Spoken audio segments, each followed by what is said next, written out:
61వ అధ్యాయము 2వ వచనం ఒకసారి చదువుకుందాం. కీర్తనలు 61 2వ వచనం. నా ప్రాణము తల్లడెల్లగా బూది గంతముల నుండి నీకు మొర్రపెట్టుచున్నాను. నేను ఎక్కలేనంత ఎత్తైన కొండపైకి నన్ను ఎక్కించుము. నీవు నాకు ఆశ్రయముగా నుంటివి, శత్రువుల ఎదుట బలమైన కోటగా ఉంటివి. ఆమె ట్యాంకులా ఆడుస్తూతున్నాం. పరిశుద్ధుడైన మా కన్న తండ్రి, ఈ చదివిన ఈ వాక్యము మా అందరి హృదయాల్లో భద్రపరిచి ఈ పూట మా అందరితో మీరు మాట్లాడి నీ సన్నిధి మాతో వచ్చి ఎత్తబడుతున్న ఈ వాక్యమును నీరు అట్టుగట్టి ప్రతి హృదయంలో పల్లించి అభివృద్ధి చేయండి. నేను సాతాను ఈ వాక్యమును ఎత్తుకెళ్ళిపోకుండానట్లుగా అపవాదిని బంధించి వాక్యమును సంఘంలో అభివృద్ధి చేసి మహిమ పొందు మా కన్న తండ్రి. ఆమేన్. దేవునికి స్తోత్రం. హల్లెలూయా, హల్లెలూయా. దేవుని వాక్యాన్ని మనం జ్ఞానం చేసుకుంటుండగా దేవుడి వాక్యం ఇక్కడ ఏమని రాయబడిందంటే, నా ప్రాణము తల్లడెల్లగా బూదిగంతము నుండి నీకు మొర్రపెట్టుచున్నాను. నేను కాదమ్మా, నీవు ఓకే సారీ, ఓకే. నేను ఎక్కలేనంత ఎత్తైన కొండపైకి నన్ను ఎక్కించుము. దేవునికి స్తోత్రం చేద్దాం. హల్లెలూయా. ఏమండి, ఇక్కడ దావీదు ఈ మాటల ద్వారా ఏం మాట్లాడుతున్నాడంటే, ఇదిగో ప్రభా, నేను నీకు మొర్ర పెట్టినప్పుడు నేను ఎక్కలేని ఎత్తైన స్థలముకు ఏం చెయ్యి. వినపడలేదండి ఎవరికైనా? దావీదు ఏమంటున్నాడు ఇక్కడ? నేను ఎక్కలేనంత ఎత్తైన స్థలముకు ప్రభా నన్ను ఎక్కించుమయా. దేవునికి స్తోత్రం. అండి, దావీదు చేసిన ప్రార్థన తన జీవితంలో నెరవేరిందంటాను నేను. అవునంటారా? ఇప్పుడు దావీదు గొర్రెలు కాపరే, కానీ దావీదు ఇప్పుడు మరి ఏమయ్యాడు? ఒక దేశానికి రాజు అయిపోయాడు. ఎవరు? దావీదు. ఇప్పుడు అంటాడు, గొర్రెలు కాసుకున్న ఒక గొర్రెల కాపరి రాజు అవటం అంటే సామాన్యమైన విషయం అంటారా? కాదు. ఎందుకంటే దావీదు అంటున్నాడు, నేను ఎక్కలేనంత ఎత్తైన స్థలముకి నన్ను ఎక్కించు ప్రభా అని. ఏం చేశాడంట? అది చెప్పరు మీరు. దేవుని స్తోత్రం చెప్పండి. మనం ఏమంటామంటే, ఎత్తైన కొండకి ఎక్కించు ప్రభా, ఎత్తైన కొండకి అందరూ ఎక్కుతున్నారు ప్రభా, నేను మాత్రం ఎక్కుతలేదు ప్రభా. మనం అలా అంటే కుదరదండి. ఇక్కడ దావీదు ఏమన్నాడు చూడండి, చదవాలి వాక్యం అది ఒకసారి మళ్ళీ. నేను ఎక్కలేనంత, అది చదవకూడదమ్మా, 2వ వచనం చదవాలి. 2వ వచనం. నా ప్రాణము తల్లడెల్లగా బూదిగంతము నుండి నీకు ఏం చేస్తా ఉన్నాను? నీకేం చేస్తా ఉన్నాను? అందరూ చెప్పండి. మొరపెట్టడం అంటే ఏంటండి? నిజం అవుతుందా? ఇక్కడ దావీదు ఏం చేస్తున్నాడు అంటండి? ఎవరికి? నిజం చెప్పాలి. దేవుడికి లేకపోతే మనుషులకు మొరపెడుతున్నాడు దావీదు. అంటే ఎవరికి మొరపెడుతున్నాడు దావీదు? దేవుడికి మొరపెడుతున్నాడు. ప్రభా, బూదిగంతముల వరకు నేను ఇదిగో నీ యొక్క, ఎవరి వైపు చేతులు చూపించి ప్రార్థన చేస్తున్నాడండి? దేవుని సన్నిధి వైపు అంట చేతులు ఎత్తి, ప్రభా నేను నీకు మొరపెడుతున్నాను, నేను ఎక్కలేనంత ఎత్తైన స్థలముకు నన్ను ఎక్కించు ప్రభా. హల్లెలూయా. అండి, మనం ఎక్కలేనంత ఎత్తైన స్థలముకి ఎక్కాలంటే మనం ఏం చేయాలి? ఇప్పుడు ఏం చేయాలనుకుంటున్నారు? కష్టపడాలండి. ఎలా కష్టపడాలంటే ప్రార్థన పరంగా మొట్టమొదటిగా కష్టపడాలి మనిషి. హల్లెలూయా. అండి, ప్రార్థన పరంగా దావీదు ఏం చేస్తాడంటే మొరపెడుతున్నాడు, దేవునికి ప్రార్థిస్తున్నాడు. ప్రార్థన చేసి అడుగుతున్నాడు, ప్రభా నేను ఎక్కలేనంత ఎత్తైన స్థలముకు నన్ను ఎక్కించు ప్రభా. హల్లెలూయా. చూడమ్మ, కిందకి కొద్దిగా వెళ్ళి చదవండి. అక్కడ ఏంటమ్మా? నీవు నాకు ఆశ్రయదుర్గముగా ఉంటివి, శత్రువుల ఎదుట బలమైన కోటగా ఉంటివి. చప్పటి కూడా వేసారు, మనం మహిమపరచుదామండి. హల్లెలూయా. ఏంటి ఎలాగున్నావు? నీవు నాకు ఎలా ఉన్నావు చెప్పాలి. ఆశ్రయదుర్గముగా ఉంటివి, నా శత్రువుల ఎదుట బలమైన కోటగా ఉంటివి. ఎవరెదుట? చెప్పాలండి. మన శత్రువు ఎదుట ఆయన ఎలా ఉన్నాడంట? బలమైన కోటగా ఉన్నాడండి. కోటను కూల్చేవాళ్ళు ఎవడన్నా? ఈ బలమైన కోటను కూల్చడం ఎవడి తరము కాదు అంటున్నాడు. దేవా, నువ్వు నాకు బలమైన కోటగా ఉన్నావయ్యా నా శత్రువుల ఎదుట. అందుకనే దావీదు జీవితంలో ఓడిపోలేదండి. స్తోత్రం చేద్దాం. హల్లెలూయా. ఏమండి, ఎత్తైన కోటను ఎక్కించాడు. ఆయన బలమైన దుర్గముగా దావీదుకు అండగా ఉన్నాడని వాక్యం అంటుంది. ఈరోజు ఎక్కలేని స్థలముకు నిన్ను దేవుడు ఎక్కించగలడని నమ్ముతున్నామంటారా? నిజం చెప్పాలండి అండి, ఎక్కించగలడని నువ్వు నమ్మగలిగితే ఏం చేయాలి చెప్పాలి? ప్రార్థించాలి, దేవునికి మొరపెట్టాలి. దావీదు చేస్తున్నట్టుగా నీవు కూడా ఏం చేయాలి? ప్రార్థన చేయాలి. ప్రభువా, నేను ఎక్కలేనంత ఎత్తైన స్థలముకు నన్ను ఎక్కించు ప్రభువా అని దావీదు మొరపెడుతున్న దావీదుకి ఆ దేవుడు చేసిన కార్యం ఏంటయ్యా అంటే చెప్పండి, రాజుగా దేవుడు చేయటమే. ఈరోజు నువ్వు ఏ పరిస్థితిలో ఉన్నా, ఏ స్థితిలో ఉన్నా, నువ్వు వెళ్ళలేని స్థలంలోనికి కూడా నువ్వు నమ్ముకున్న నీ దేవుడు నన్ను తీసుకువెళ్తాడు. హల్లెలూయా. నిన్ను తీసుకువెళ్తాడు. నువ్వు అనుకుని ఉంటావు నేను ఆ స్థలంకు వెళ్ళలేను, నువ్వు అనుకుని ఉంటావు ఇంకా వారితో నేను ఒక ఉన్నతమైన స్థితిలో నేను వారితో పాటు నేను సహవాసం చేయలేను, వారితో నేను ఉండలేను, వారితో నేను జీవించలేను, వారు ఉన్నవారు నేను లేనివాడిని, నేను పేదవాడిని ఒకవేళ నువ్వు అనుకున్నావేమో. కానీ దేవుడు అంటున్నాడు ఇక్కడ, ఒకవేళ నువ్వు పేదవాడివైనా దేవుడు ఎలా ఉన్నాడంటే మనకి చెప్పండి, ఆశ్రయ దుర్గముగా ఉన్నాడు. అందుకనే ఎక్కలేని స్థలముకు నిన్ను నన్ను దేవుడు ఎక్కించును గాక. ఆమేన్. హల్లెలూయా. ఎప్పుడు కూడా మన శత్రువు ఎదుట మనకి ఏమి ఇస్తాడంట ఆయన చెప్పండి? విజయం అని ఇస్తాడు. ఎప్పుడు విజయం అని ఇస్తాడు? ఇక్కడ దావీదు ఏమంటున్నాడు? ఇక్కడ నీవు నాకు ఆశ్రయ దుర్గముగా ఉంటివి, నా శత్రువు ఎదుట బలమైన కోటగా నీవు ఉంటివి. అంటే మనం ప్రార్థించేటప్పుడు ఏమని ప్రార్థన చేయాలి? ఇప్పుడు చెప్పండి, అయ్యా అపవాది నన్ను చెప్పండి, అపవాది నేనేం చేస్తుంది? నువ్వు ఆడితో సమానంగా నువ్వు ఉండగలిగేటాడు. డబ్బు ఉన్నవాడు, ఆవిడ డబ్బు ఉన్నవాడు, ఆవిడతో నువ్వు ఉండగలవా? ఆవిడతో నువ్వు జీవించగలవా? ఆవిడ తినే ఆహారం నువ్వు తినగలవా? ఆవిడ బ్రతికినట్టు నువ్వు బ్రతకగలవా? ఆవిడ కొన్న కారు నువ్వు కొనగలవా? ఆవిడ ఉన్న ఇంట్లో నువ్వు ఉండగలవా? అపవాదిలా మాట్లాడుతూ ఉంటాడు. కానీ నేనంటాను అది నాకు భౌతికమైన ఆశీర్వాదం అంటాను. హల్లెలూయా. అయితే అది నాకు భౌతికమైన ఆశీర్వాదం అంటాను. కానీ దేవుడు తలుచుకుంటే వాటికంటే ఘనమైన స్థలంలో నిన్ను ఉంచుతాడు. ఆమె చెప్పండి, ఎక్కడ ఉంచుతాడు? ఘనమైన స్థలంలో ఉంచుతాడు. ఎక్కడ నుండి? పెంట కుప్ప మీద ఉన్న దీనులను సైతం ఏం చేస్తానన్నాడు? లేవనెత్తువాడును నేనే అని వాక్యం అంటుంది. ఒకవేళ అంత దీనమైన పరిస్థితుల్లో ఒకవేళ మనం ఉంటే, అలాంటి పరిస్థితుల్లో ప్రభు నేను ఎక్కలేని స్థితిలో నేను ఉన్నాను, నాకు ఎవ్వరు లేరంటే ఆయన అంటున్నాడు, నేను ఆశ్రయ దుర్గమై నీకు నేను ఉన్నాను. చూడండి, కింద వచ్చిన చదవండి 4. యుగ యుగములు నేను నీ గుడారములో నివసించుదును, నీ రెక్కల చాటున నేను దాగుందును. దేవుడికి స్తోత్రం చెప్పండి. అయ్యా ఎక్కడ దాగున్నాడంట చెప్పాలండి? ఎవరి రెక్కల చాటున? యుగ యుగములో ప్రభా నేను ఎక్కడ తెలుసా? నీ సన్నిధిలో నేను ఉంటాను, నీ రెక్కల చాటుని నేను దాచిపడతాను ప్రభా. ఏమండి, మనం ఎక్కడ దాచిపడాలి చెప్పండి? దేవుని హస్తముల చాటున మనం దాచబడాలి. ఆయన హస్తముల చాటున మనం దాచబడితే శత్రువు నిన్ను ముట్టడు. హల్లెలూయా. ఎలా ముడతాడు? మనం ఉన్నది ఎవరి హస్తాల చాటున ఉన్నామండి? దేవుని హస్తముల చాటున ఉన్నాం కాబట్టి వాడు మనల్ని ఎప్పుడు ముట్టకుండా ఉండాలి అంటే మనం ఏం చేయాలంట? దావీదులో ప్రార్థించాలి. ఏం చేయాలండి? దావీదులో మొరపెట్టాలి. ప్రభా నేను నీకు మొరపెడుతున్నాను, నీవే నా ఆశ్రయ దుర్గము. చూడండి 18వ వచనం ఒకసారి, 18వ అధ్యాయం తీయండి ఒకసారి, కీర్తనలు. అందులోనే ఎన్ని విధాలుగా దేవుణ్ణి స్మరిస్తున్నాడో చూడండి. మొదటి నుంచి చదవండి అమ్మా. యెహోవా నా బలమా, నేను నిన్ను ప్రేమించుచున్నాను.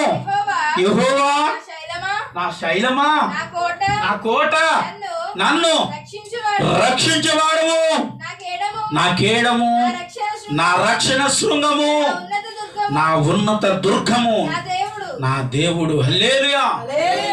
చూసారా? దేవుడు ఇగో దావీదు అంటున్నాడు, ఎన్ని రకాలుగా దేవుడిని ఆరాధిస్తున్నా చూడండి. ఉన్నత దుర్గమా, నా ఆశ్రయమా, నా కొండ, నా కోట, నీవేనయ్యా నాకు సమస్త సర్వస్వమును అంటున్నాడు. ఏమండి, మనకి సమస్త సర్వస్వం ఏమై ఉండాలి? దేవుడే ఉండాలి.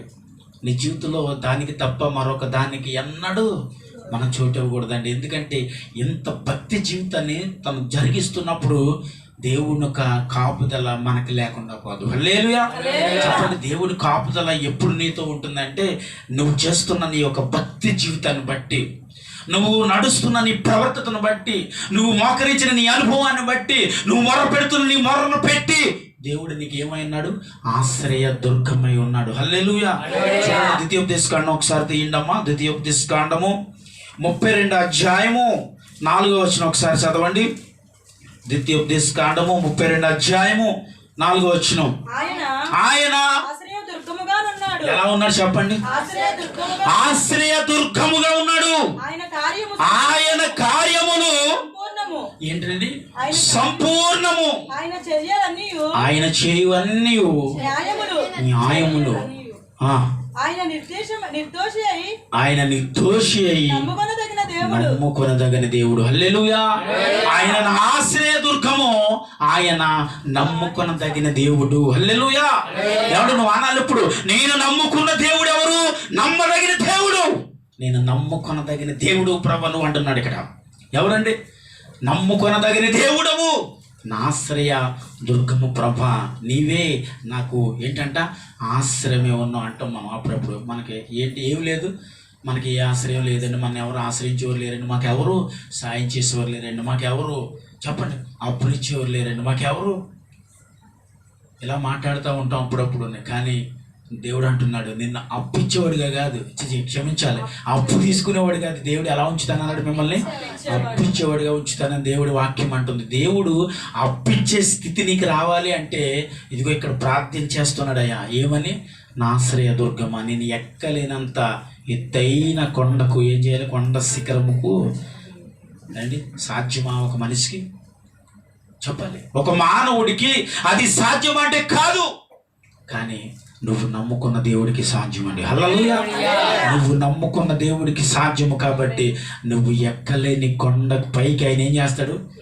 ఎక్కిస్తాడు. నువ్వు ఎక్కలేననుకున్న ఆ స్థితికి దేవుడు నిన్ను ఎక్కిస్తాడు.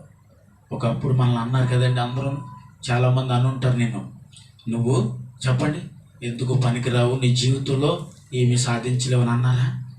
నిన్ను బాధ పెట్టారా మాటలతో?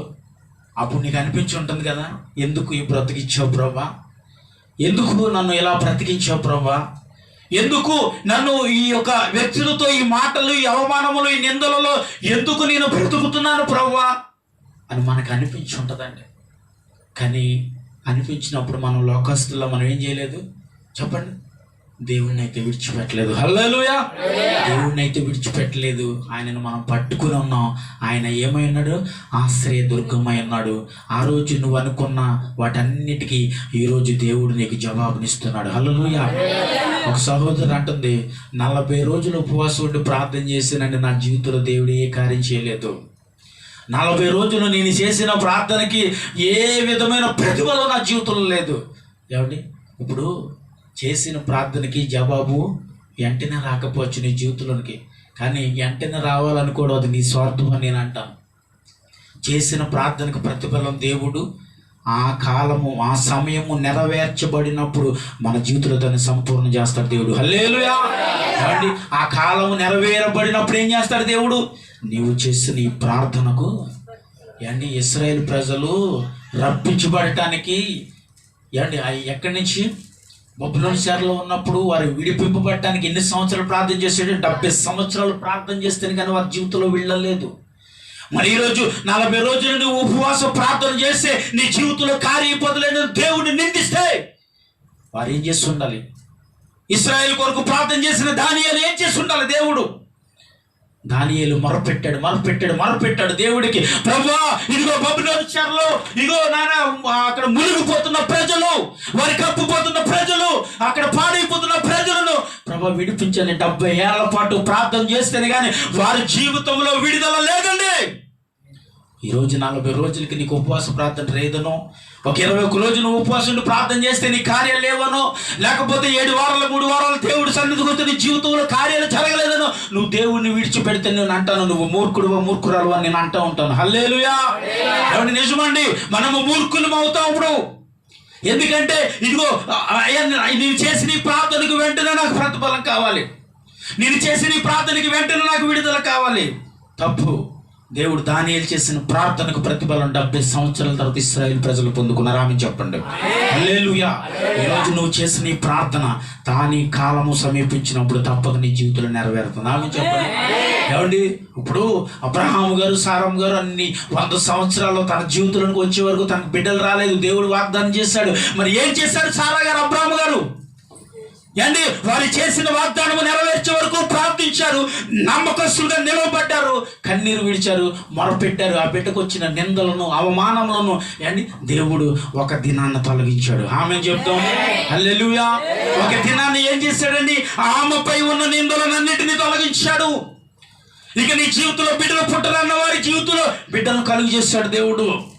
ఇక నీ జీవితంలో నువ్వు కార్యం పొందుకోలేవని అవమానపరిచిన అబ్రహాము జీవితంలో సారమ్మ జీవితంలో దేవుడు కార్యం చేశాడు. ఎందుకయ్యా అంటే వాళ్ళు దేవుని అందు ఏం చేశారంట చెప్పాలి. 40 రోజులు ఉపవాసం ప్రార్థన చేసిన కార్యం జరగలేదని వారు అనలేదు. తండ్రి ఏంటి, అబ్రహామును దేవుడు పిలిచేటప్పటికి ఎన్ని సంవత్సరాలు? 70 సంవత్సరాల వయసు కలిగిన వాడు అబ్రహాము. ఆ సమయంలో దేవుడు పిలిచి దేవుడు వాగ్దానం చేసిన తర్వాత ఏంటి 100 సంవత్సరాలు పూర్తవుతుంది కానీ, అంటే 70 ఏళ్ళ నుంచి అంటే 30 సంవత్సరాల గడువు వరకు తన జీవితంలో అనుకున్న కార్యాన్ని పొందలేకపోయాడు. హల్లెలూయా. ఆ సమయము సమీపించిన తర్వాత వాళ్ళ మీద పడ్డ నిందను ప్రభు తొలగించారు.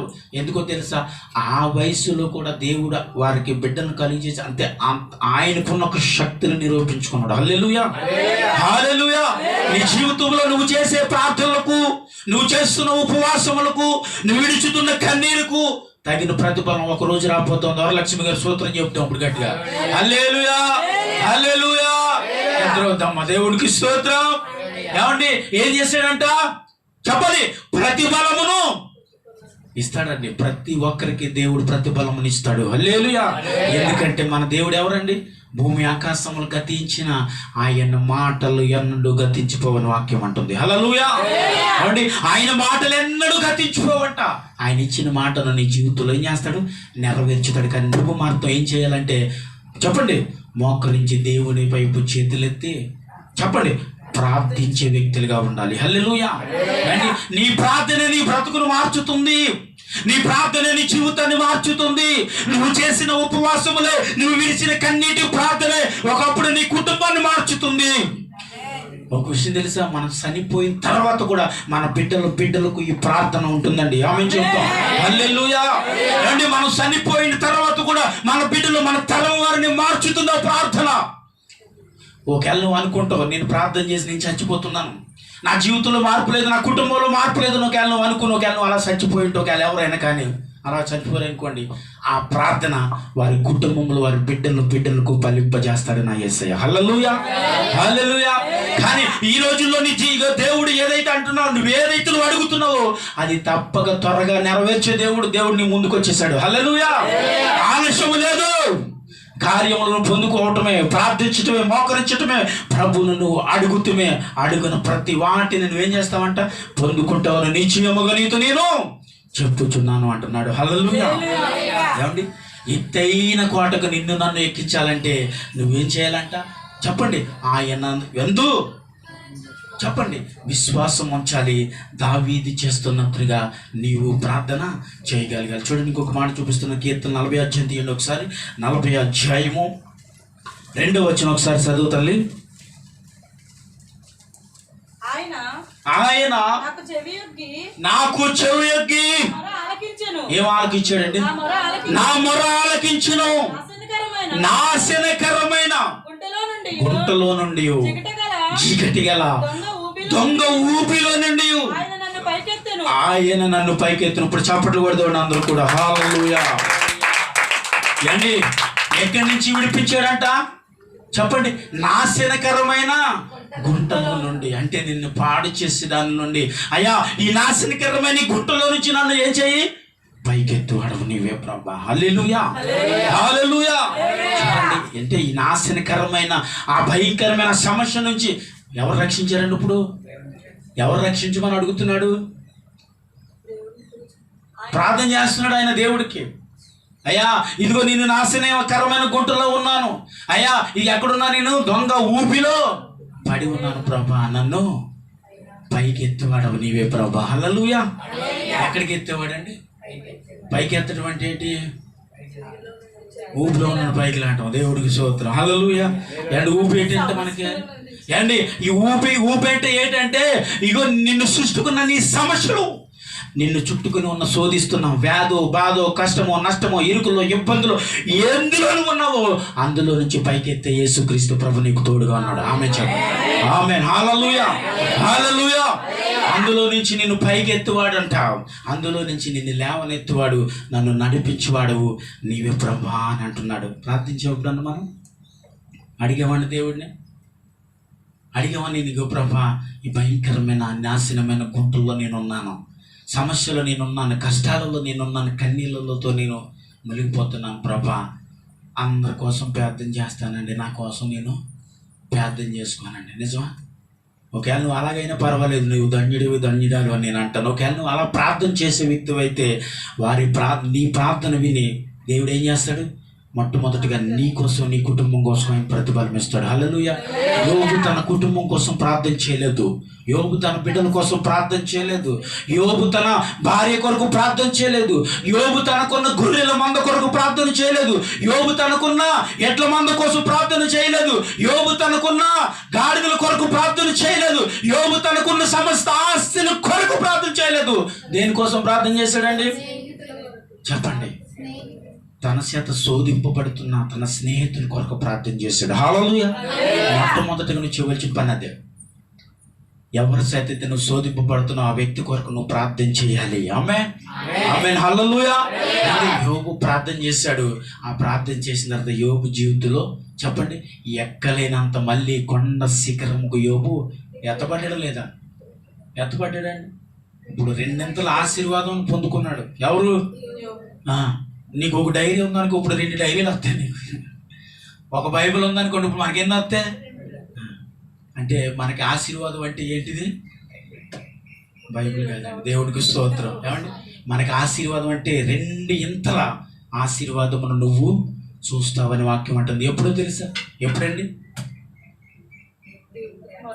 ఆయన సన్నిధిని నువ్వు మోకరించినప్పుడు అని అంటుంది. హల్లెలూయా. ఎక్కడ మోకరించినప్పుడు అండి? ఆయన సన్నిధిని నువ్వు మోకరించినప్పుడు, ఆయన కొరకు నువ్వు మొరపెట్టినప్పుడు, ఆయన కొరకు నువ్వు ప్రభా ఇదిగో నేను దీనుడును అల్పుడును అని ఎంతగా నువ్వు తగ్గించి నువ్వు దేవునికి మొరపెట్టావో అంతగా నీ జీవితంలో హెచ్చింపులోనికి ప్రభు నడిపిస్తాడు. హల్లెలూయా. చూడండి, ఇంకొక మాట తీయండి. కీర్తనలో నుంచి 27 అధ్యాయం ఒకసారి తీయండి. 27 అధ్యాయము 5 నుండి 6 వచనాలు ఒకసారి చదవండి. కీర్తనలు. ఆపత్కాలమున ఆయన తన పర్ణశాల నుండి ఎక్కడ దాస్తాడంటండి? ఇది దేవుడు నాకు ఇచ్చిన వాగ్దానం అండి. దేవుడికి స్తోత్రం చేద్దాం. హల్లెలూయా. ఆయన అంటున్నాడు, ఆపత కాలములోని ఉన్నప్పుడు ఇదిగో తన పర్ణశాలలో నన్ను దాస్తాడు దేవుడు. ఆయన అంటున్నాడు, నువ్వు ఆపత్తులో ఉన్నావా? నిన్ను దాసేవాడిని నేనే. హల్లెలూయా. చెప్పండి, ఆపత్తులో ఉంటే ఏం చేస్తాడంట అండి? మనుషులు అయితే ఏం చేస్తారు? నెట్టేసి వెళ్ళిపోతారు. లేకపోతే నువ్వు ఆపత్తులో ఉంటూ విడిచిపెట్టి నిన్ను చూసి మళ్ళీ నీ దగ్గరకు వస్తే మరి వాళ్ళకి ఎక్కడ ఆపద కలుగుతుందని విడిచిపెట్టి వెళ్ళిపోతారు. కానీ దేవుడు ఏం చేస్తాడంట? ఆపత్తులో ఉన్న నిన్ను తన తీసుకొచ్చి తన ఎక్కడ దాస్తాడంటండి? తన పర్ణశాలలో నిన్ను దాచును. హల్లెలూయా. నేను అంటాను, తన హస్తములతో నిన్ను దాచిన దేవుడికి మహిమ కలుగును గాక. హల్లెలూయా. ఎక్కడ దాస్తాడంటే దేవుడు, అయ్యా ఇదిగో నా హస్తములలో నిన్ను దాస్తాను. ఎక్కడున్నప్పుడు? ఆపత్కాలములో ఉన్నప్పుడు. అంటే ఇప్పుడు మనకు ఆపత్తు కూడా దేవుడు రానీయుడు. వస్తే ఏం చేస్తానన్నాడు ఆయన? చెప్పండి, తన పర్ణశాలలో నిన్ను దాస్తానంటున్నాడు. అంటే దేవుడు ఎంతగా మనల్ని ప్రేమిస్తున్నాడు. ఆ ప్రేమించిన ప్రేమకు ప్రతిరూపం ఏంటయ్యా అంటే, నీకు ఒక శ్రమ రానివాడు అంటాడు, కష్టం రానివాడు, ఏది వచ్చినా మోకరించి ప్రార్థన చేస్తే ఏమంటున్నాడు చెప్పండి? నేను దాస్తాను రా. హల్లెలూయా. ఎవరిని దాస్తాడండి? మోకరించలేదు అతడు, మోకరించలేదు ఏం చేస్తాడు? ఇప్పుడు ఎవరెవరు మోకరించలేదు అర్థం చేసుకున్నాం, దేవుడికి స్తోత్రం చెప్తాం. అంటే మోకరించలేదు దేవుడికి ఏంటి వేస్తాడంటే ఏమో నాకు తెలియదు బాబు, దేవుడికి స్తోత్రం, హల్లెలూయా. కానీ అంటున్నాడు ఆయన, మోకరించిన మాత్రం ఏం చేస్తాడంట? అందుకే వాక్యం అంటుంది, ప్రతి మోకాలు నా సన్నిధిలో మోకరించాలి, ప్రతి నాలుక నన్ను అండి స్తుతించిన వాడిని దేవుడు ఖచ్చితంగా దాస్తాడండి. ఆమె చెప్తాం అండి. ప్రతిరోజు దేవుడిని ఏం చేస్తాం? ఏమన్నా చెప్పాలి, ప్రతిరోజు దేవుడు స్తుతించాలి, ప్రతిరోజు ఆయన ఎదుట నువ్వు మోకాలుంగి ఏం చేయాలంట? మొరపెట్టాలి. మోకరుతున్నారండి? మోకరితే చెయ్యొద్దండి, అబద్ధపు చేతులు ఎత్తకండి, దేవుడు మరి ఎత్తిస్తాడు. దేవుడికి స్తోత్రం, హల్లెలూయా. అండ్ ఏం చేయాలంటే ప్రతిరోజు మనం ఆయన సన్నిధిలో మోకరించాలి. ప్రభువా, నేను శ్రమలో ఉన్నానయ్యా, నేను కష్టంలో ఉన్నాయని, అన్ని బాధలు ఉన్నా, లేకపోతే నేను సంతోషంగా ఉన్నానయ్యా, ఏది నీ జీవితంలో ఉందో అది దేవునితో నువ్వు పంచుకునే వ్యక్తిగా ప్రతిరోజు ఉందువు కాక.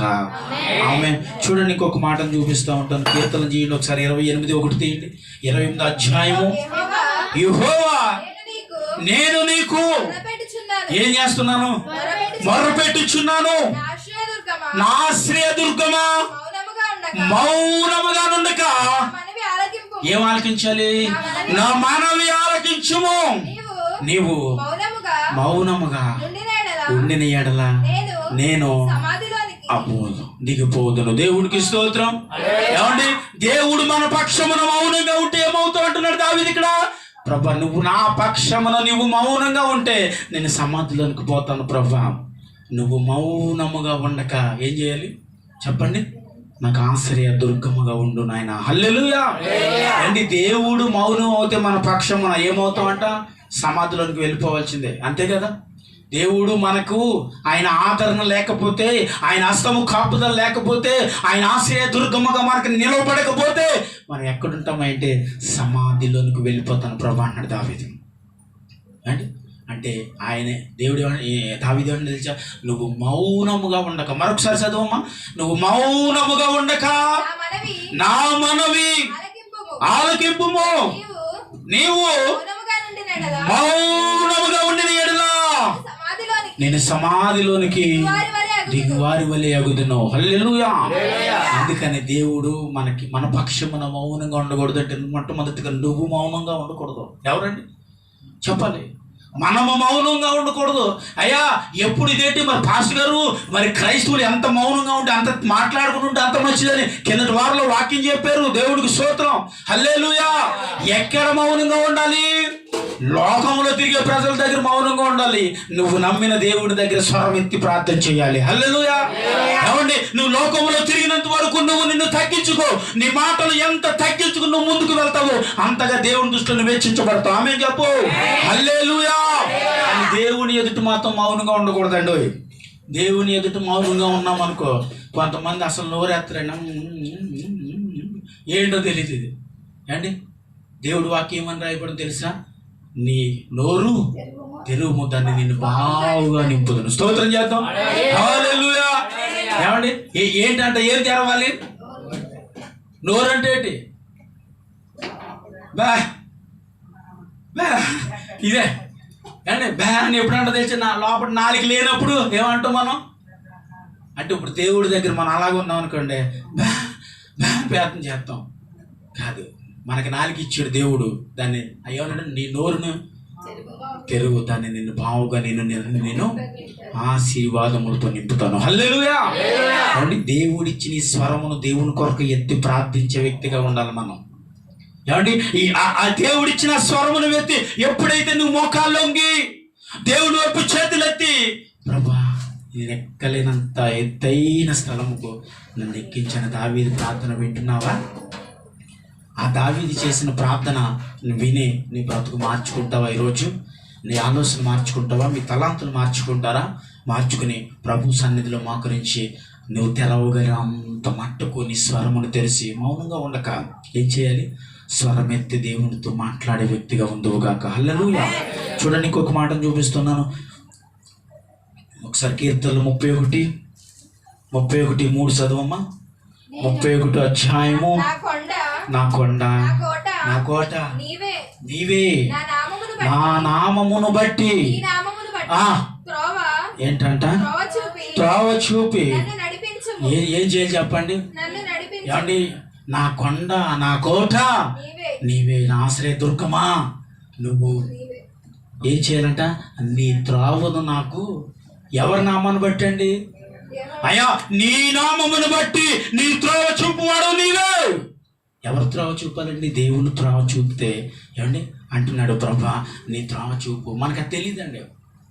ప్రభా నేను రేపు చేయవలసిన ప్రయాణం, రేపు నేను వెళ్ళవలసిన స్థలము, ప్రభా నేను ఎక్కడికి వెళుతున్నా నీ కాపుదల అని మనం ఏం చేయాలండి అంటే అప్పుడు ఆయన త్రోవ నీకు తెరవబడుతుంది. లేకపోతే మనం వెళ్ళే స్థలాల్లో కొన్నిసార్లు మనం సమస్యలు, కొన్ని కష్టాలు, కొన్ని అపాయకరమైన దినాలు కూడా ఎదురవటానికి కారణం ఏంటంటే నీవు బయటకు పోయేటప్పుడు దేవుని చేతులు నువ్వు అప్పగించబడకుండా బయటకు వెళ్ళకూడదు. క్రైస్తవుడా, హల్లెలూయా.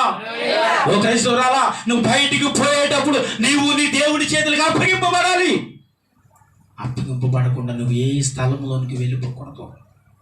నీవు దేవుడి చేతులకు అప్పగింపబడకుండా ఏ స్థలంలోనికి నువ్వు వెళ్ళిపోకుండాన్నట్లుగా మోకరించి దేవుని చేతులకు అప్పగించి, నా కొండ నా కోట నీవే, ఇదిగో నీ నామమును బట్టి నేను పోయే మార్గాన్ని నాకు చూపు బ్రహ్మ. ఈ మార్గం తెలియక ఎంతో మంది ఏం చేస్తున్నారండి? తప్పుడు మార్గాల్లోకి వెళ్ళిపోతూ, చెడు మార్గాల్లోకి వెళ్ళిపోతూ వారి భవిష్యత్తును పాడు చేసుకుని వారి జీవితాన్ని పాడు చేసుకుంటున్నారు ఈరోజు. కానీ మన మార్గం ఏంటంటే చెప్పండి, మార్గమును సత్యమును జీవమును నేనే ఉన్నాను. ఆమె చెప్పండి కూడా. హల్లెలూయా. మార్గము సత్యము జీవము ఆయనే ఉన్నాడు మనకి. కాబట్టి నీకు మార్గం చూపువాడు ఆయనే, జీవమునిచ్చేవాడు ఆయనే. చెప్పండి, ఏం చూపిస్తాడు మనకి? ఆయన మార్గములో నువ్వు నడిస్తే ఆయన జీవమునిచ్చి నిన్ను సంతోషకరమైన మార్గంలో ఆయన నిన్ను నడిపిస్తానని వాక్యం అంటుంది. హల్లెలూయా. ఇంకా చివరిగా ఈ మాటను చూపి మీకు ఈ వాక్యాన్ని ముగిస్తాను. ఎఫెసీ రాసిన పత్రిక ఒకసారి తీద్దాం. దేవుడు మనల్ని ఎలా పోలుస్తున్నాడో మనం ఒకసారి మనం జ్ఞాపకం చేసుకుందాం. ఎఫెసీ రాసిన పత్రిక 2వ అధ్యాయము 21వ వచనం చదవండి. ఎఫెసీ రాసిన పత్రిక 2వ అధ్యాయము 21వ వచనం. ప్రతి కట్టడమును ఆయనలో చక్కగా అమర్చబడి ప్రభువునందు పరిశుద్ధమైన దేవాలయమగునట్లు వృద్ధి పొందుచున్నది. హల్లెలూయా. పరిశుద్ధమైన ఒక దేవాలయముగా నిన్ను నన్ను దేవుడు అభివృద్ధిపరుచుతున్నాడు. ఎందుకో తెలుసా? నీలో నాలో ఆయన ఏమై ఉన్నాడు ఇప్పుడు చెప్పండి? ఆయన కొలువై మనలో జీవిస్తున్నానని వాక్యం అంటుంది. హల్లెలూయా. ఏమండి, ఆయన ఇప్పుడు ఎక్కడున్నాడా అంటే నువ్వు చెప్పాలి. ఎక్కడున్నాడు? ఇప్పుడు ఆ మాట మన లోకంలోకి వెళ్ళి అడిగామనుకోండి, ఎక్కడెక్కడ ఉన్నాడని చూపిస్తారు. దేవుడు ఎక్కడున్నాడని అడిగితే పలానా స్థలం, అక్కడికి వెళ్ళి ఇక్కడ ములుగు అక్కడ ములుగు అంటారు. కానీ నిన్ను అడిగారనుకో క్రైస్తవుడిగా, ఎవరైనా నిన్ను అడిగానుకో క్రైస్తవురాలా, ఎక్కడికి వెళ్ళాలి దేవుణ్ణి చూడాలంటే చెప్పండి, ఎక్కడ? నా హృదయంలో ఉన్నాడు. హల్లెలూయా. ఎక్కడున్నారు ప్రభు? ఇదిగో నా హృదయములో ఉన్నారు. దేవుడు వాక్యం అంటుంది ఏంటంటే, నీ హృదయము చెప్పండి నా దేవాలయం అని మీరు ఎరుగరా అని వాక్యం అంటుంది. హల్లెలూయా. అంటే ఇప్పుడు దేవుడు ఎక్కడున్నాడు చెప్పండి? మీ హృదయంలోనే ఉన్నాడు. నువ్వు నమ్మే, అందుకనే దేవుడు ఎక్కడున్నాడు కాబట్టి ఈ శరీరాన్ని కావచ్చు, అవయవాలు కావచ్చు, నీ స్వభావం కావచ్చు, నీ కంటి చూపు కావచ్చు, నీ చేతి పని కావచ్చు, కాలినడక కావచ్చు, సమస్తమును నువ్వు ప్రతిరోజు పవిత్రపరచుకుని పరిశుద్ధపరచుకోవాలి. హల్లెలూయా. ఏం చేయాలండి చెప్పాలి? మనం అరికాలు మొదలుకుని నడినెత్తి వరకు మనం ఏం చేయబడాలంటే పవిత్రపరచబడాలి, పరిశుద్ధపరచబడాలి. మనల్ని మనం అపవిత్రులుగా మార్చుకుంటే ఇక్కడ ఆయన ఉండడు. ఎవరు ఉండరు? ఇక్కడ ప్రభు ఉండడు. నువ్వు పవిత్రంగా ఉన్నప్పుడు, నువ్వు పరిశుద్ధంగా ఉన్నప్పుడు, నువ్వు దీనుడిగా ఉన్నప్పుడు, నువ్వు దీనురాలుగా ఉన్నప్పుడు ప్రభు నీ హృదయంలో కొలువై ఉంటాడని చెప్తా ఉన్నాను. హల్లెలూయా. ఏమై ఉంటాడు చెప్పండి మన జీవితంలో? ఆయన కొలువై ఉండాలంటే ఎప్పుడు ఏం చేయాలి మనము చెప్పండి? నీ దేహము దేవుని ఆలయము కాబట్టి నీ దేహముతో దేవుణ్ణి మహిమపరచిన వాక్యం అంటుంది. హల్లెలూయా. ఏమంటే దేహంతో దేవుణ్ణి ఎలా మహిమపరచాలి? దేహముతో దేవుని ఎలా మహిమపరచాలి? నేను చెప్పరా? దేహముతో దేవుని మహిమపరచటం అంటే ఈ దేహాన్ని ప్రతిరోజు నువ్వు పవిత్రంగా కాపాడుకోవటమే. హల్లెలూయా. ప్రతిరోజు ఏం చేయాలి? పవిత్రంగా కాపాడుకోవాలి, పరిశుద్ధంగా కాపాడుకోవాలి. దీనికి ఏ ఒక మలియము అంటకుండా దీన్ని పవిత్రంగా నువ్వు ఎప్పటి వరకు కాపాడుకోవాలి చెప్పండి? ఇందులో ఉంచబడిన ఆత్మ ఈ దేహాన్ని విడిచిపెట్టి వెళ్ళిపోయే వరకు. స్తోత్రం చెప్పాలప్పుడు. హల్లెలూయా. ఏం చేయబడే వరకు అండి? ఈ శరీరంలో దాచబడిన దేవుడు పెట్టిన ఆత్మ ఈ శరీరాన్ని విడిచిపెట్టే వరకు ఈ దేహమును నువ్వు చాలా పవిత్రంగా కాపాడుకోవాలి. సరే, ఆత్మను కాపాడుకుందాం, శరీరం ఏముందిలే నువ్వు అనుకుంటావు. నీ శరీరము కూడా పవిత్రంగా ఉంచబడాలని వాక్యం అంటుంది. నీ శరీరముతో నీ యొక్క ఏం చేయాలంటే శరీరముతో దేవుణ్ణి మహిమపరచడం అంటే నీ శరీరాన్ని నీ ప్రాణం పోయేంత వరకు దీన్ని పవిత్రంగా కాపాడుకో. దీన్ని ఎటువంటి పాపములోనికి పోనీయక, దీన్ని ఎటువంటి తప్పుడు మార్గంలోని పోనీయక, చెడు మార్గంలో చెడు వ్యసనాలకి ఈ శరీరానికి అప్పగించి నా ఆత్మను కాపాడుకుంటున్నావు కానీ నువ్వు అనుకుంటే నువ్వు మోసపరుచుకునే వ్యక్తి అని నేను అంటున్నావు. నిన్ను పవిత్రపరచుకుంటేనే దేవుణ్ణి వంచబడిన ఈ ఆత్మ ఎప్పుడు పవిత్రంగా ఉంటుంది. ఆ ఆత్మలో దేవుడు కొలివే ఉంటాడు. హల్లెలూయా. ఏమండి చెప్పండి, ఇప్పుడు నీ ఆత్మలో ఎవరు కొలివే ఉండాలి? ఇప్పుడు ఏమండి, ఇప్పుడు పాపం అక్కడ ఉందనుకో, దేవుడికి చూడలేదు. ఎందుకంటే ఆయన యొక్క పాపము లేదు కాబట్టి, ఆయన పాపము లేనివాడు కాబట్టి పాపం దగ్గర ఆయన ఎప్పుడు ఉండడు. కాబట్టి నీలో పాపము లేకుండా ఏం చేసుకోవాలంట? నిన్ను నీవు పవిత్రపరచుకోవాలి. ఎప్పుడైతే నిన్ను నీవు పవిత్రపరచుకుని పరిశుద్ధంగా నువ్వు బ్రతకటానికి ప్రయత్నం చేస్తూ ఉంటామో అప్పుడు మన దేహముతో దేవుని ఏం చేస్తూ ఉంటుంది? మహిమపరచుతో. నీ ప్రాణం ఉన్నంత వరకు ఆ దేహమును నీవు పవిత్రంగా కాపాడుకోవాలి. హల్లెలూయా. ఏమండి, మన దేహాన్ని ఇప్పుడు ఏం చేద్దాం? పాపానికి అప్పగిస్తారా? శాపానికి అప్పగిస్తారా? త్రాగుడికి అప్పగిస్తారా? వ్యభిచారానికి అప్పగిస్తారా? తప్పుడు పనులకు అప్పగిస్తారా? ఈ శరీరమును అప్పగించడానికి వీర్లేదు. ఎందుకంటే దేవుడి చేతులతో చేయబడిన దేహం ఇది. అంటే ఎక్కడి నుంచి తెచ్చిపడ్డా నువ్వు? తేజ, ఎక్కడ చేయబడ్డాం మనం? ఎలా చేయబడ్డాం? నేల నుండి మట్టి తీయబడి దేవుడి చేతులతో చేయబడిన వస్తువు మనం. కాబట్టి ఇది మళ్ళీ పోగొట్టాలన్నా ఏది చేయాలన్నా ఈ దేహంపై హక్కుదారుడు ఆయన ఒక్కడే నేను అంటాను. హల్లెలూయా. ఏమండి, అంతే కదా. ఇప్పుడు ఒకడు చేసుకున్న వస్తువు మీద వాడికి మాత్రం అధికారం ఉంటుంది, పక్కోడికి అధికారం ఉంటుందా?